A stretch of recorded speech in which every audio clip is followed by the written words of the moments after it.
మొన్న 3 days back మా team అంతా కూడా కూర్చున్నప్పుడు పబ్లిసిటీ తక్కువ ఉంది, నువ్వేమో కాపీ మీద ఉంటున్నావు, కాపీ రెడీ చేస్తూ ఉన్నావు, పబ్లిసిటీ తగ్గుతుంది, హెవీ కాంపిటీషన్ ఉంది, ఏం చేస్తావు అని అడుగుతున్నారు.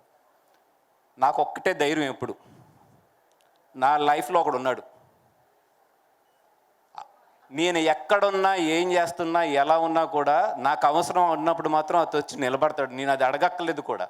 చాలామంది ఏంటంటే అతన్ని అడగండి అంటున్నారు. నేను అడగట్లా.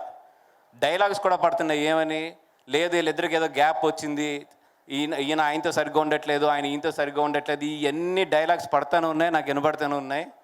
కానీ నాకు తెలుసు, నేను కష్టంలో ఉన్నానంటే ఇద్దరు నన్ను గుర్తుపడతారు. ఒకటి మా అమ్మ, 2 నా స్నేహితుడు బన్నీ. నేను కమ్యూనికేట్ చేయక్కర్లేదు, నేను అడగక్కర్లేదు. నాకు అవసరం ఉంది అంటే అతను వచ్చి నిలబడతాడు. ఆ విషయం నాకు తెలుసు. అందుకే ఈరోజు 11 గంటలకి తన ట్విట్టర్ హ్యాండిల్ ఎంత స్పెషల్గా తను చూసుకుంటాడో నాకు తెలుసు. అది చాలా తను కనెక్ట్ అయితే తప్పితే ఆ హ్యాండిల్ వేయడు. అట్లాంటిది నేను ఒక్క మాట అడగలేదు, ఏం అడగలేదు. వీడికి ఇప్పుడు అవసరం అనేది ఎక్కడో ఆయన మనసులో తట్టింది, ఆయన వేసాడు అంతే. 7 లక్షల వ్యూస్ ఈరోజు.